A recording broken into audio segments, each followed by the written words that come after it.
Hey everyone, welcome to Storyverse Unfolded. Don't forget to subscribe, like, and share. Get ready for an amazing story that you'll love. Let's dive in. It was 2:30 in the morning when the lights flickered on in the eastern wing of the Blackwood estate, a modern palace sitting quietly on the hills of Rose Lake, untouched by time or noise. Dorian Blackwood, a reclusive billionaire and founder of Blackwood Tech, had just returned from an overseas business trip. His footsteps echoed in the marble corridor as he made his way toward the study. He wasn't expecting anyone to be awake. But as he passed the old library, a soft glow poured out beneath the door. "Who's in my library at this hour?" he thought, frowning. He pushed the door open without knocking, expecting a security guard, or worse, an intruder. What he saw instead surprised him. A young woman, no older than 20, sat curled up in the corner of the massive room, surrounded by books.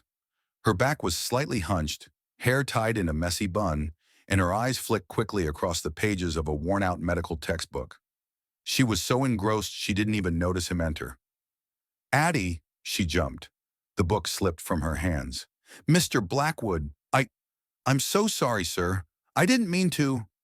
"What are you doing here?" he asked, voice low but sharp. She stood quickly, heart pounding, smoothing her plain gray uniform.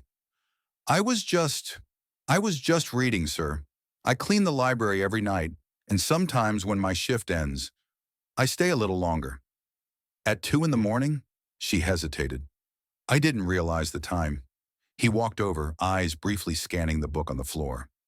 "Human Anatomy and Clinical Practice." His eyebrows lifted.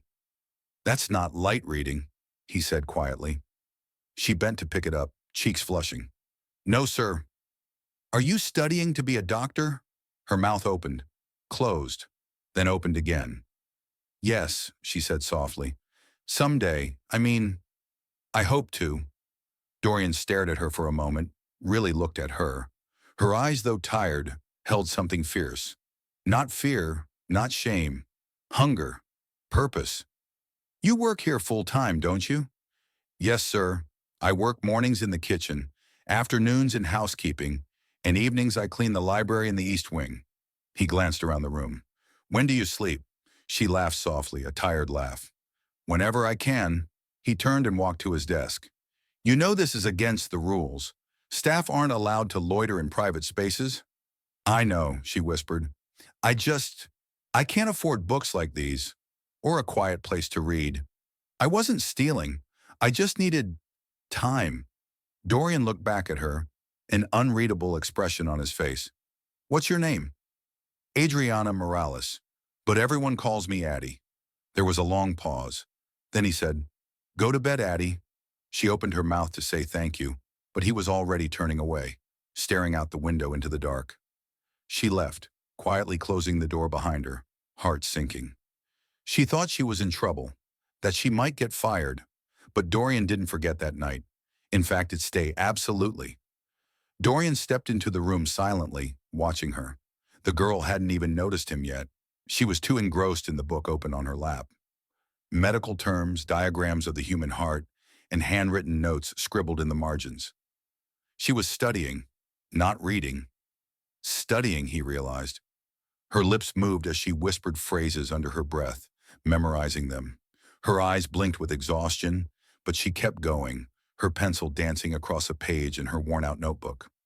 "Why are you here?" Dorian's voice cut through the silence like a blade. She gasped and nearly dropped her book.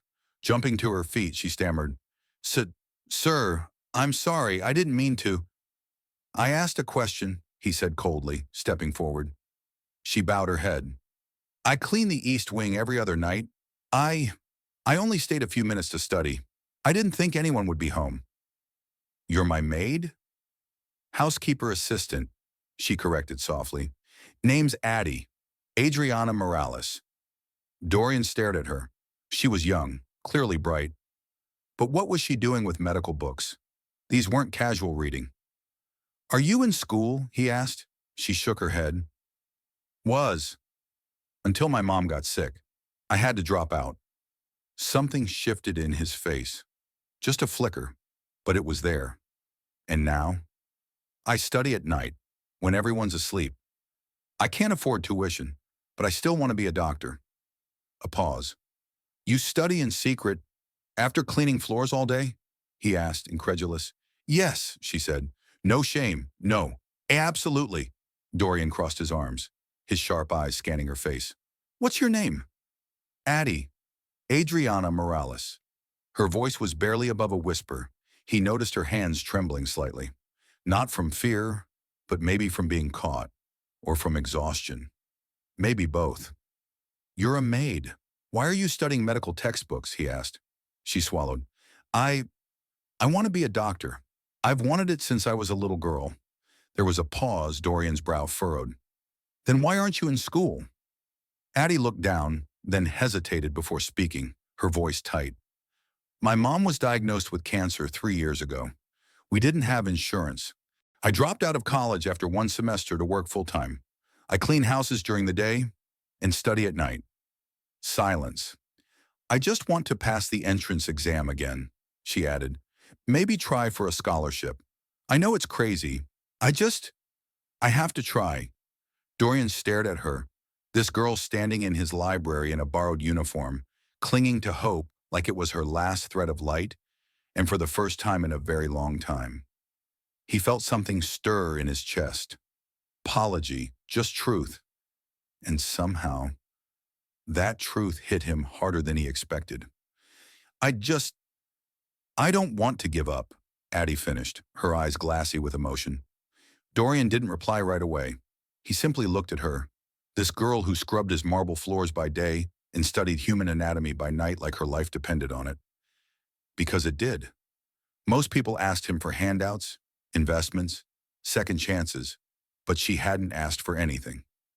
Not even now. He turned and walked toward the bookshelf, pulling a thick volume off the shelf. Tell me, he said, placing the book on the desk. What's the function of the pancreas? Addie blinked. Then quietly but confidently, she answered. It secretes insulin and glucagon, regulates blood sugar, also helps in digestion. He flipped to the page. She was right. He looked back at her. Why not just ask me for help? She looked stunned. I didn't think you'd care. People like me, we don't exist to people like you. That hit him, harder than he expected. For a moment, Dorian was no longer a billionaire. He was just a man with a daughter sleeping upstairs and a wife who had once battled a disease no money could fix. He sat down in his chair slowly. What if I did care, he said. Addie blinked. What do you mean? I mean, what if I paid your tuition? Got you back into school?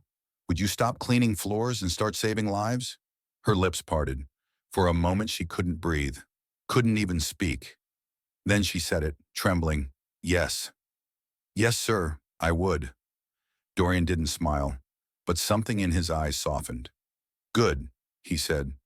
Then let's change your life. Dorian stared at her for a long moment, his expression unreadable. Then, in a voice softer than before, he asked, what if someone did care? Addie didn't know how to answer. Her whole life, people had looked through her, used her. No one had ever asked her that. Dorian turned toward his desk and pulled out a leather folder. Inside it was a Blackwood Foundation scholarship form, the kind his company gave to elite students. He slid it across the desk toward her. I can't promise life will be easy, he said, but I can promise you'll never have to clean another floor again. Her hands trembled as she picked it up. Sir, I don't know what to say.